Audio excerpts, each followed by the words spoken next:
Good morning વિદ્યાર્થી મિત્રો આપણે હવે એક્સરસાઇઝ કરવા જઈ રહ્યા છે સ્વાધ્યાયની. બહુ જ સરસ એક્ઝામ્પલ્સ છે બધા જ. 13 એક્ઝામ્પલ્સ જે છે એટલા ઇઝી છે કે એક ઇક્વેશન તમારે ખાલી એના યાદ રાખવાના છે, કિંમતો મૂકવાની છે અને એના જવાબ તમને મળી જશે. Okay, so whole worksheet that is you have to complete. હું જસ્ટ તમને ડિરેક્શન આપીશ. હું તમને માત્ર એવું કહીશ કે કયું ઇક્વેશન યુઝ કરવાનું છે અને જે કંઈ પણ વેરિએશન્સ એની અંદર આવી શકતા હોય એવા હું તમને કહીશ. પણ કિંમતો તમારે મૂકીને આન્સર્સ તમારે મારા આન્સર સાથે વેરીફાઈ કરવાના છે. So let us start. Example 4.1. 8 centimetre ત્રિજ્યાવાળા 100 આંટા ધરાવતા, એટલે આંટાની સંખ્યા તમને આપી દીધી છે, દેટ ઇઝ 100. રેડિયસ પણ તમને આપી દીધી છે, that is r is equal to 8 centimetre. So એને કન્વર્ટ કરવી પડશે આપણે મીટરમાં, દેટ ઇઝ -2 મીટર. તારને એક વર્તુળાકાર ગૂંચળામાંથી 0.40 એમ્પિયર પ્રવાહ, તો I is equal two 0.4 ampere. તો ગૂંચળાના કેન્દ્ર પાસે ચુંબકીય ક્ષેત્ર કેટલું હશે? મિત્રો આ રહ્યું ગૂંચળું, બરાબર. હવે આની પાછળ જ આંટા છે એવું સમજો. આ મેં અત્યારે તમને એક આંટો બતાવ્યો છે, એની પાછળ બીજો, એની પાછળ ત્રીજો, એની પાછળ ચોથો, એવી રીતે આંટા છે, બરાબર. એવા 100 આંટા છે. આની રેડિયસ તમને આપી દીધી છે અને તમને ગૂંચળાના કેન્દ્ર પાસે અહીંયા ચુંબકીય ક્ષેત્ર શોધવાનું છે. તો યાદ કરો, વર્તુળાકાર જે રિંગ છે, વિદ્યુત પ્રવાહ ધારિત રિંગ, આમાંથી પ્રવાહ પસાર થાય છે આ રીતે, ધારો કે. તો એના કેન્દ્ર પર ચુંબકીય ક્ષેત્રનું ઇક્વેશન્સ આપણે ધારી લીધું છે, that is μ0 into capital N into I divided by twice R. So N, I and R, all the three quantities are given. What about μ0?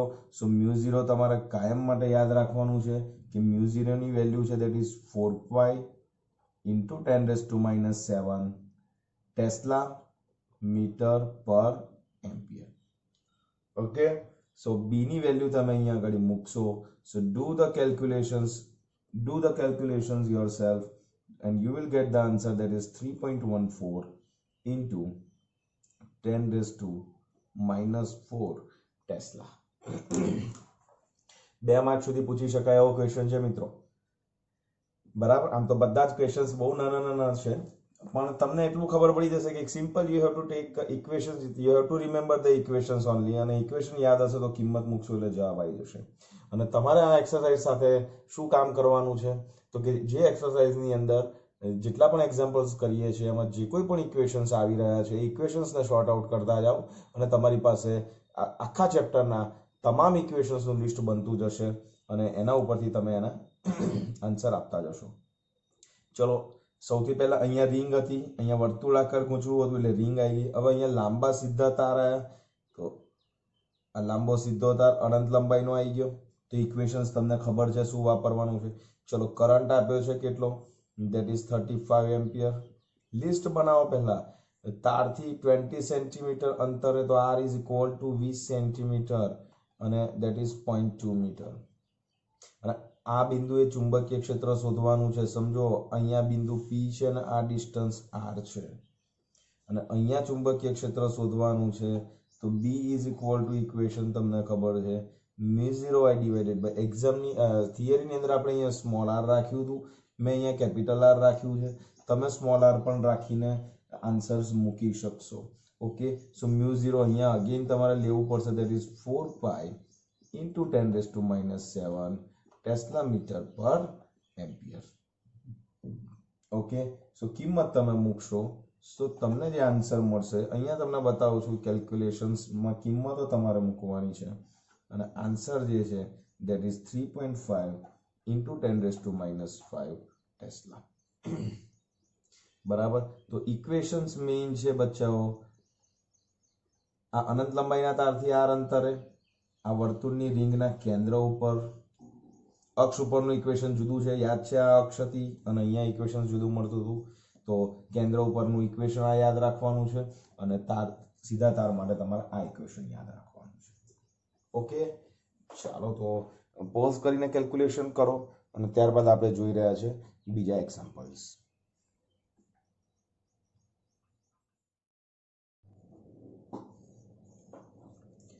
ચાલો 4.3 સમક્ષિતિજ સમતલમાં રહેલા એક લાંબા સીધા તારમાંથી 50 એમ્પિયર કરંટ પાસ થાય છે.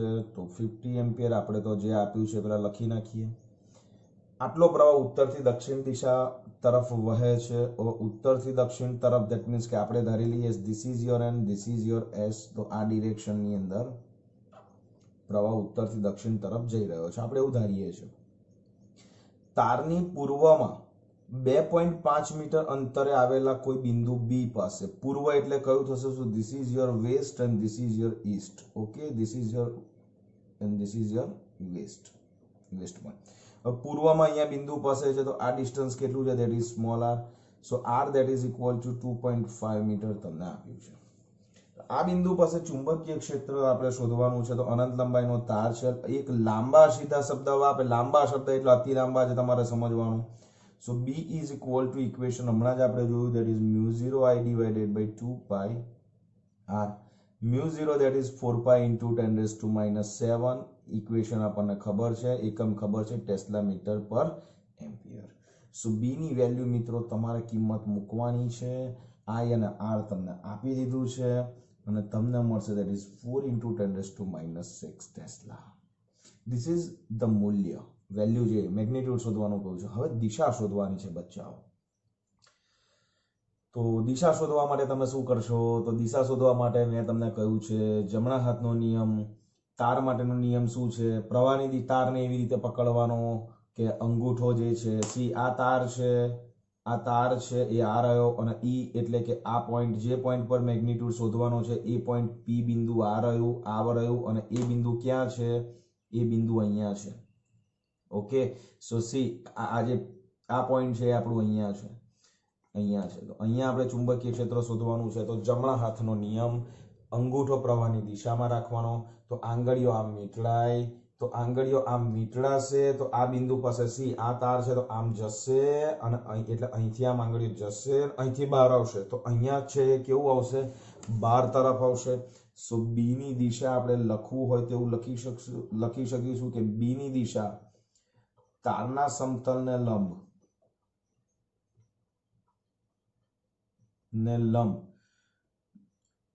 ઉધ્વ દિશામાં આવશે, કારણ કે બહાર આવે છે તો ઉધ્વ દિશામાં હોય છે. આન્સર. ઓકે, સો જી તમે અહીંયાથી ક્ષેત્ર રેખા આમ મીટલાય, અહીંયાથી અંદર જાય ને અહીંયાથી બહાર આવે એટલે અહીંથી આમ જાય, આમ આમ. હવે તમને અહીંયા પૂર્વની જગ્યાએ જો પશ્ચિમ આપી દીધું હોય તો તમારો જવાબ અહીંયા આવશે લંબ, ઉધ્વ દિશાની જગ્યાએ આવશે અધો દિશા. ક્લિયર? આ ખાલી ચેન્જીસ તમારે યાદ રાખવાનો છે. Such kind of variations may be occurred in exam, so you have to be alert. અને કઈ રીતે તમારે દિશા શોધીને જવાબ આપવાનો છે તે તમારે કમ્પ્લીટ કરવાનું છે. Okay, so let S C example. Next example that is 4.4 કે માથા પરથી પસાર થતા વીજળીના તારમાંથી 90 એમ્પિયર પ્રવાહ પસાર થાય છે. Very good. તો I is equal to 90 ampere. આ વિદ્યુત પ્રવાહ કઈથી કઈ તરફ છે? પૂર્વથી પશ્ચિમ દિશા તરફ છે. ધેટ ઇઝ પૂર્વથી પશ્ચિમ યાદ રાખવાનું છે. આ તારથી 1.5 મીટર નીચે, that is R is equal to 1.5 metre નીચે લેવાનું છે આ બિંદુ. ત્યાં ચુંબકીય ક્ષેત્રનું મૂલ્ય કેટલું હશે? તો જુઓ, સૌથી પૂર્વથી પશ્ચિમ એટલે આપણે પ્રવાહની ડિરેક્શન આપણે એક કામ કરીએ છીએ, પહેલા તો મૂલ્ય શોધી નાખીએ એટલે આપણું કામ બહુ સરળ થઈ જશે.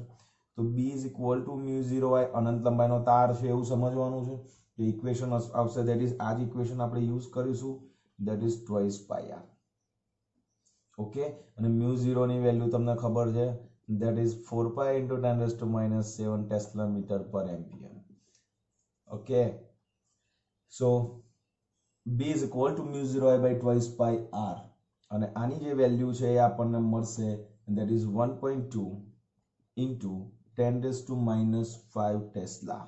So you have to do the calculations. Okay, now હવે ડિરેક્શન બહુ જ અગત્યની છે. તો મેં તમને કહ્યું કે આપણે સૌથી પહેલા આપણી રીતે આપણે અહીંયા એક ડિરેક્શન લઈ લઈએ.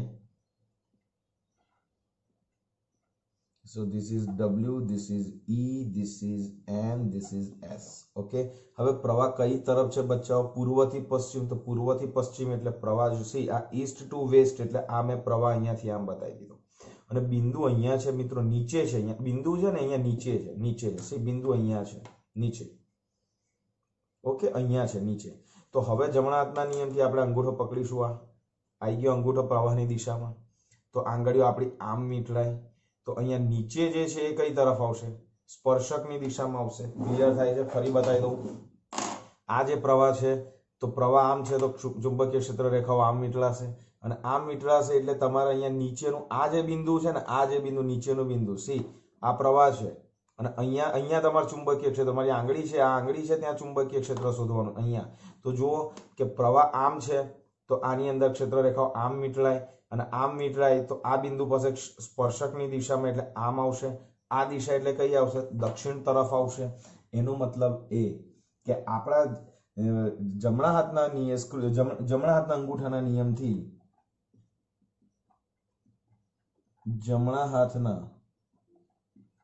અંગૂઠાના નિયમથી બી જે છે એની દિશા કઈ તરફ મળશે? દક્ષિણ દિશા તરફ મળે. તો દક્ષિણ દિશા તરફ મળે. બરાબર મિત્રો, આવા એક્ઝામ્પલ્સ છે યાર. 3 માર્ક્સમાં પૂછી નાખે, 2 માર્ક્સમાં પૂછી નાખે. યુ હેવ અંકેશ કરવાના છે માર્ક. બરાબર, તો મસ્ત કામ કરજો. અને જોઈએ છે નેક્સ્ટ એક્ઝામ્પલ્સ. જો પોઝ કરીને કેલ્ક્યુલેશન કમ્પ્લીટ કરો.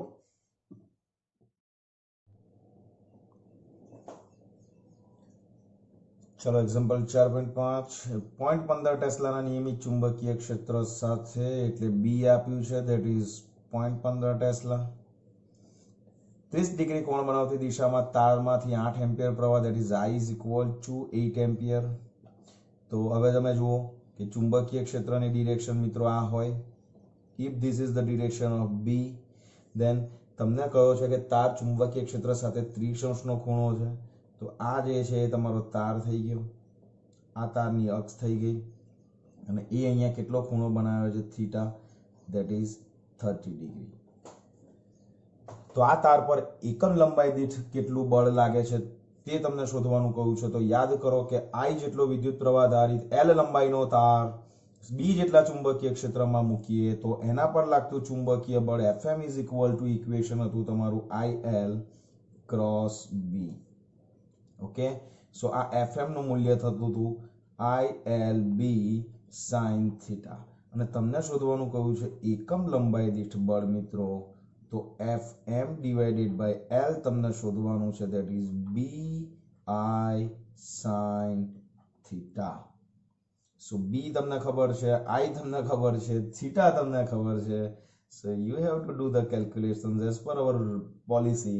So F by L, that is equal to, you get 0.6 Newton per meter Fm divided by L. Pause કરો ને લખી લો એટલે ખ્યાલ આવતો જશે તમને લોકોને. બરાબર, રકમ વાંચતા જાઓ, કિંમતો લખતા જાઓ, અને ફિગર એવું હોય તો ડ્રો કરો. સી અહીંયા ફિગરના માર્ક્સ નથી અહીંયા કરી, પણ તમને ખબર પડશે કે આપણે શું કરવાનું છે. ઓકે, ચાલો 4.6 3 સેન્ટીમીટર લંબાઈના તારમાંથી, તો L is equal two 3 centimetre. Centimetre હોય તો મીટરમાં કન્વર્ટ કરવાનું છે આપણે. કેમ? કારણ કે મ્યુ 0 આપણો SI એકમમાં છે. So 3 into 10 raised to minus 2 metre. 10 ampere current આપ્યો છે, તો I is equal to 10 ampere. જેને એક સોલેનોઇડમાં તેની અક્ષને લંબ રૂપે મૂકેલો છે. લંબ રૂપે મૂકેલો હોય એનો મતલબ એ કે if this is our magnetic field then this is our સળિયો. this is our સળિયો. ઓકે, સો થીટા કેટલો છે? that is 90 degree. So theta is equal to 90 degree તમને આપ્યું છે અને આ એની અક્ષ થઈ ગઈ અને આ ડિરેક્શનમાં પ્રવાહ પસાર થાય છે.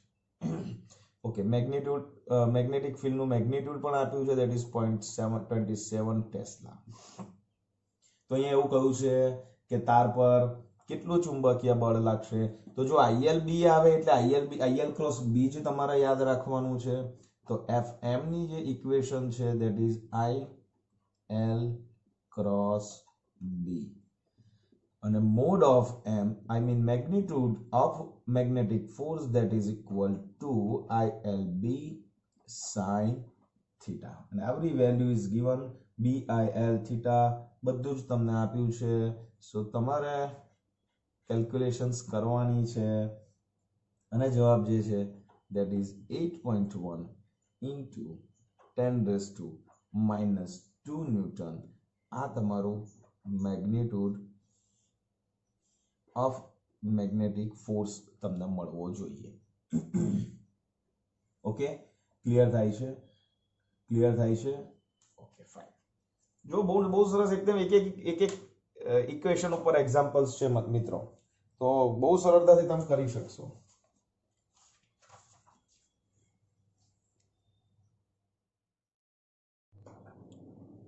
ચાલો 4.7 4 સેન્ટીમીટર અંતરે રહેલા બે સીધા અને સમાંતર તાર A અને B માંથી આ પ્રવાહ એક જ દિશામાં વહે છે. સો ધીસ ઇઝ યોર તાર A, ધીસ ઇઝ યોર તાર B. ડિરેક્શન મેં સેમ રાખી છે.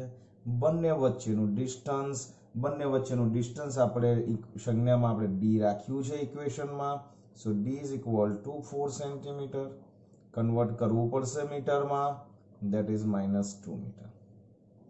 બંને તારમાંથી પ્રવાહ પસાર કર્યો છે that is I1 that is equal to 8 ampere. I2 is equal to 5 ampere. તાર A ના 10 સેન્ટીમીટર લંબાઈના વિભાગ પર લાગતું બળ શોધો. that means તાર A ની જે વિભાગ જે છે કેટલો લેવાનો છે that is આ રહ્યો, આ નાનો વિભાગ થયો અને આ કેટલો છે that is L. કેટલો આપ્યો છે that is 10 સેન્ટીમીટર. તો આને આપણે કરીશું 0.1 મીટર. ઓકે, સો 10 સેન્ટીમીટર લંબાઈના વિભાગ પર લાગતું તમારે બળ શોધવાનું છે. તો μ0 તો આપણે દરેક વખતે જોઈશે. તો 4π × 10⁻⁷ ટેસ્લા મીટર પર એમ્પિયર. μ0 નું એકમ યાદ રાખવાનું બહુ એક સરસ. TM એટલે તમે, બરાબર, અને છેદમાં એમ્પિયર એટલે હું. સમજ્યા? છેદમાં A, TM/A. મેં તમને મારા માથા પર બેસાડ્યા એવું સમજવાનું. સો μ0 નો યુનિટ યાદ રાખો, તમે ભાગ્યા હું. સો TM/A. ખ્યાલ આવશે? આ તો ખાલી ભાઈ યાદ રાખવા માટે, ઇટ્સ અ જોકિંગ, બટ તમને યાદ પણ રહેશે, બરાબર છે? ચિંતા ના કરશો. ચાલો, હવે બે સમાન વિદ્યુત પ્રવાહધારી તાર હોય, એક જ દિશામાં પ્રવાહ પસાર થતો હોય, તો એમની વચ્ચે લાગતું જે બળ છે એનું ઇક્વેશન્સ આપણે તમે ભણી ગયા છે. that is μ0 I1 I2 L divided by twice pi d. Okay, so બધી વેલ્યુ તમને આપી છે. μ0 I1 I2 L, μ0 I1 I2 L અને d. તો that is બધી કિંમત આપી દીધી છે. તો તમને ખબર છે તમારે શું કરવાનું છે. ઓકે, સો આન્સર છે that is 2 × 10⁻⁵ ન્યૂટન આવશે. હવે તમે જુઓ, સમાન દિશામાં હોય તો આ બળ કેવું હોય? આકર્ષી પ્રકારનું હોય. આપણે ભણી ગયા કે સમાન વિચારો ધરાવતા વ્યક્તિઓ વચ્ચે આકર્ષણ થાય, વિરુદ્ધ વિચારસરણી ધરાવતા વ્યક્તિઓ વચ્ચે અપાકર્ષણ થાય. તો સેમ ડિરેક્શન, તો આકર્ષી પ્રકારનું બળ લાગે. ક્લિયર? કઈ ડાઉટ નથી? ફાઇન. તો ચાલો 4.8 જોઈએ. 80 સેન્ટીમીટર લંબાઈનો એક સોલેનોઇડ આપ્યો છે. that is સોલેનોઇડની લંબાઈ 80 સેન્ટીમીટર, that is 0.8 મીટર. પાસે દરેક 400 આંટાવાળા, ઓ ફાઇન, કુલ આંટાની સંખ્યા that is આપી છે that is 400. એવા કેટલા આવરણ છે? આવા કેટલા આવરણ છે? 5. સમજ્યા? એટલે સમજો કે એક સોલેનોઇડ હોય, એક સોલેનોઇડનો આવાહક ભાગ હોય તો એના ઉપર આપણે આમ 1 2 3 4 આમ આટા વીંટાળી દીધા પાસે પાસે, તો આ કેટલા આટા થયા? 400. પછી પાછા આપણે એની ઉપર બીજો એક રાઉન્ડ મારો એટલે બીજા 800, ત્રીજો રાઉન્ડ, એટલે ટોટલ જે છે ધેટ ઇઝ કેટલા થશે? 5 into 400. So total n that is 2000 થશે. ઓકે, સોલેનોઇડનો વ્યાસ તમને 1.8 સેન્ટીમીટર આપી દીધેલો છે અને 1.8 સેન્ટીમીટર એ બીજું કંઈ નથી આપ્યું, પણ સોલેનોઇડનો વ્યાસ આપ્યો છે જેની આપણે આડછેદના ક્ષેત્રફળની કોઈ જરૂર પડવાની નથી. અને સોલેનોઇડમાં પ્રવાહ તમને આપ્યો છે that is I is equal to 8 ampere અને સોલેનોઇડનો વ્યાસ આપણે લખી રાખીએ છીએ 1.8 સેન્ટીમીટર આપવા માટે આપ્યો છે. સો કેન્દ્ર પાસે ચુંબકીય ક્ષેત્ર છે તો સોલેનોઇડનું કેન્દ્ર એટલે અહીંયા આવશે. તો કેન્દ્ર પર ચુંબકીય ક્ષેત્ર B is equal to equation છે μ0 into small n into I. આ ઇક્વેશન યાદ રાખો, બરાબર? અને સ્મોલ n હંમેશા યાદ રાખો. સ્મોલ n એકમ લંબાઈથી આંટાની સંખ્યા છે તો small n is equal to capital N by L થશે. તો અહીંયા B જે છે એની કિંમત મૂકીએ ધેટ ઇઝ μ0, સ્મોલ n ની વેલ્યુ મૂકીએ ધેટ ઇઝ કેપિટલ N અને છેદમાં મૂકી દઈએ સ્મોલ n. તો તમે આની અંદર કિંમત મૂકશો તો તમને B જે છે એ 2.5 into 10⁻² ટેસ્લા મળશે. ઓકે, સો આ મેઇન વસ્તુ તમારે છે. અને ચુંબકીય ક્ષેત્ર તો અક્ષ પર, સોલેનોઇડની અંદર અક્ષ પર જ હોય એટલે એમાં આપણે કોઈ બીજું કંઈ ચિંતા કરવાની જરૂર નથી.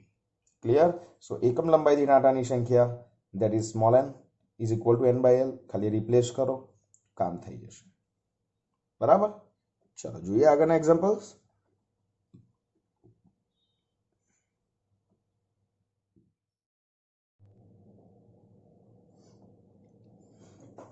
ચાલો 4.9 એક્ઝામ્પલ. 10 સેન્ટીમીટર બાજુવાળું એક ચોરસ ગૂંચળું છે.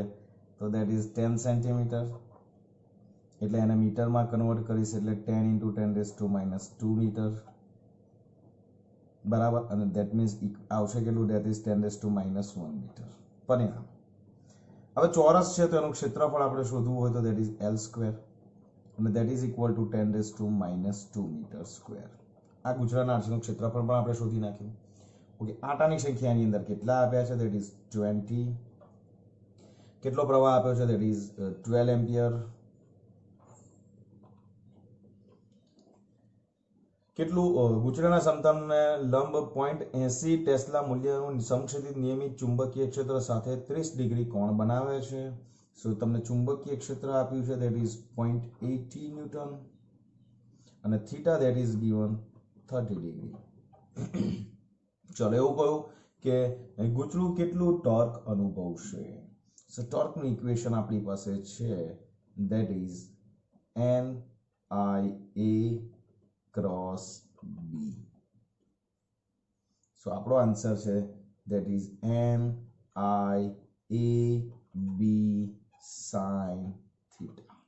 So N, so this is your N, I, this is your I, A, this is your A, B, this is your B, theta, this is your theta. Everything is given. So magnitude જે છે એ torque આટલું થશે. બોલો મારે શું કરી આપવાનું આમાં તમને? મને તો એવું લાગે છે કે મેં તમને ખાલી બોલો જાતે કહી દીધું હોત કે આ એક્ઝામ્પલ એક્સરસાઇઝ જાતે કરી નાખો તો પણ તમે તો ટેક્સ્ટ બુકના ઇક્વેશન શોધીને કરી નાખો એટલી ક્ષમતા તમારી છે. સો 0.96 ન્યૂટન મીટર ટોર્ક આટલું જનરેટ થાય. ક્લિયર? કઈ ડાઉટ નથી? ફાઇન. ચાલો 4.10. બે ચલિત ગૂંચળાવાળા મીટરો M1 અને M2 ની વિગત આપી દીધી છે. 2 મીટરો છે ગેલ્વેનોમીટર. તો R1 that is 10 ohm 1 galvanometer એનો અવરોધ આપ્યો છે, એના આંટાની સંખ્યા આપી છે, એમાંથી એના આર્ચનું ક્ષેત્રફળ આપ્યું છે, એનું ચુંબકીય ક્ષેત્ર આપ્યું છે. એવી રીતે બીજા ગૂંચળાની બંને વસ્તુ આપી છે. બંને ગૂંચળા માટે સ્પ્રિંગના અચળાંક K સરખા છે. સો K that is અચળ for both coil. So M2 અને M1 માટે see this is your meter, this is the parameter of meter M2, this is the parameter of meter M1. વિદ્યુત પ્રવાહ સંવેદિતાનો ગુણોત્તર. ચાલો તો પહેલા તો પ્રવાહ સંવેદિતા, તો પ્રવાહ સંવેદિતાનો ગુણોત્તર, તો પહેલા તો પ્રવાહ સંવેદિતાનું ઇક્વેશન આપણે યાદ કરી લઈએ. So this is IS is equal to NAB divided by K. Clear? હવે K તો બે માટે અચળ છે, ખાલી NA અને B ચેન્જ થાય છે. NA અને B ચેન્જ થાય છે. ક્લિયર થાય છે ને?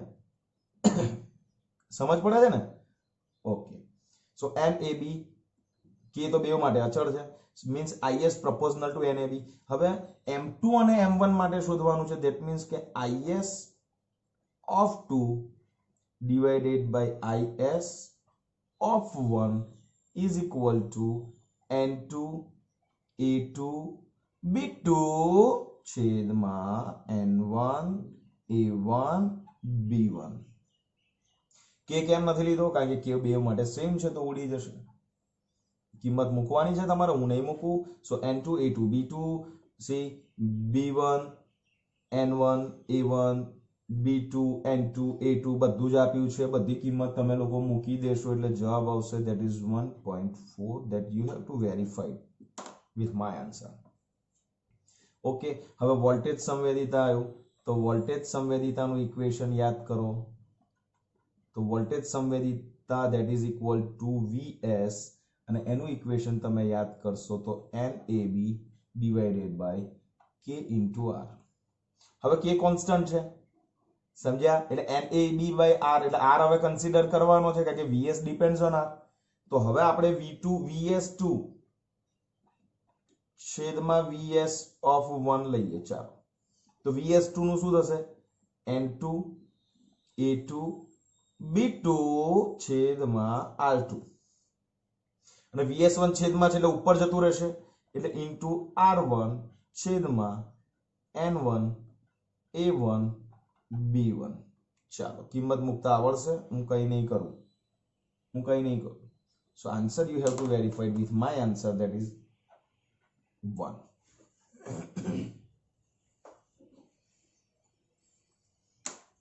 બોલો, કઈ તકલીફ, કઈ ડાઉટ? બહુ મસ્ત એક્ઝામ્પલ્સ મારી દ્રષ્ટિએ, અને એનકેશ કરો માર્ક, અને એક્ઝામ્પલ્સ પૂછાય એટલે.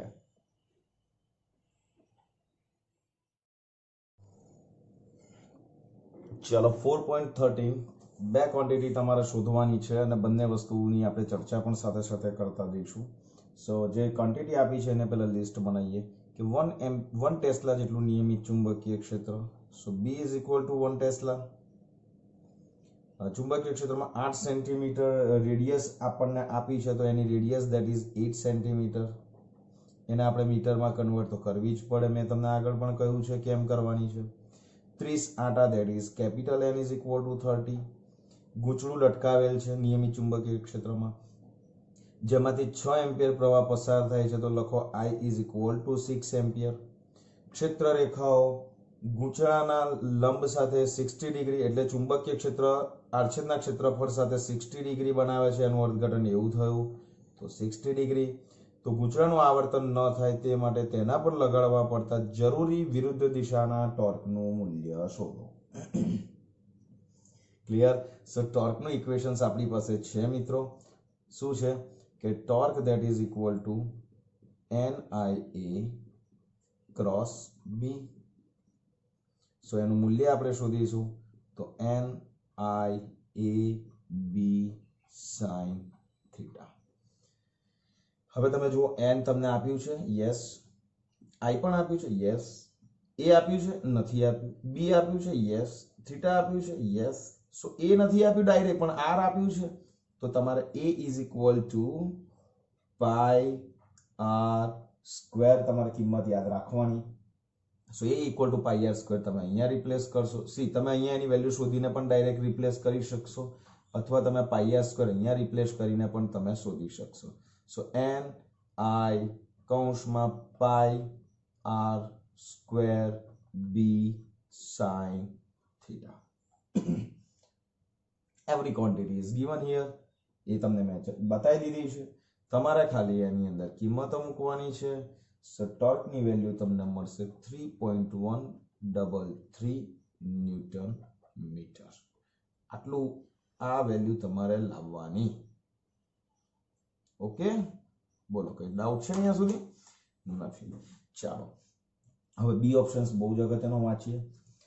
જો એમાં એટલે કે જો આ એમાં ગૂંચળાની જગ્યાએ અનિયમિત આકારનું બીજું કોઈ સમતલ ગૂંચળું રાખવામાં આવે કે જેનું ક્ષેત્રફળ પણ એટલું જ હોય. અરે અનિયમ એટલે એનો મતલબ એ કે આની અંદર ગૂંચળું આ હતું, ઓકે, અને આનું ક્ષેત્રફળ કેટલું હતું? એ હતું. હવે આપણે આવું ગૂંચળું મૂકી દીધું, આવું ગૂંચળું મૂકી દીધું કે જેનું ક્ષેત્રફળ પણ કેટલું છે? 1 છે. તો તમારો જવાબ બદલાશે. બાકીની બીજી વિગતોમાં કોઈ ફેરફાર કર્યો નથી. બોલો હવે આપણને આવું પૂછે છે આ લોકો, હવે આપણે શું કહેવાનું? આપણે એ તમારી વેલ્યુ એઝ ઇટ ઇઝ રહે છે તો જવાબ ક્યાંથી બદલાવાનો? બાકી બધી ક્વોન્ટિટી એ લોકો સેમ રાખવાનું કહે છે. તો એનો મતલબ એ, તો શું જવાબ આવશે? ના, જવાબ બદલાશે નહીં. પતી ગયું, બીજું કશું લખવાની જરૂર નથી. કારણ કે આ જે ઇક્વેશન છે ને આપણું મિત્રો ni a ક્રોસ b એ કોઈ પણ સમતલીય ગૂંચળા માટે સાચું છે. કોઈ પણ સમતલીય ગૂંચળા માટે. હવે એનું ક્ષેત્રફળ અહીંયા વર્તુળાકાર લો. હવે આ એ છે, હવે એની જગ્યાએ ચોરસ મૂકી દો પણ જેનું ક્ષેત્રફળ એ હોય. ઓકે, તમે ત્રિકોણ મૂકી દો, એનું ક્ષેત્રફળ એ હોય. ગમે તે હોય, ક્ષેત્રફળ જો અચળ રહેતું હોય તો ni b ને થીટા કોન્સ્ટન્ટ છે, એ જો કોન્સ્ટન્ટ રહેતું હોય તો ટોટ પણ તમારું બદલાવાનું નથી. Okay, clear? તો ના, જવાબ બદલાશે નહીં. આટલું જ તમારે ખાલી લખવાનું. ઓકે, સો આઈ થિંક કે 11 અને 12 જે બે એક્ઝામ્પલ્સ છે, બંને એક્ઝામ્પલ્સ તમારા ડાયપોલ મોમેન્ટના રિગાર્ડિંગ હતા. એને આપણે ડાયપોલ મોમેન્ટના વિડીયોની અંદર લઈ લીધેલા છે. સો તમારી ટોટલ એક્સરસાઇઝ જે છે એ અહીંયા આગળ કમ્પ્લીટ થાય છે અને બહુ જ પરફેક્ટલી તમે આને ધ્યાનથી બધા દાખલા ગણવાનો પ્રયત્ન કરજો મિત્રો, અને માર્ક્સ એન્કેશ કરી લેજો. Okay, so take care, stay safe, stay connected with your family. જય શ્રી કૃષ્ણ.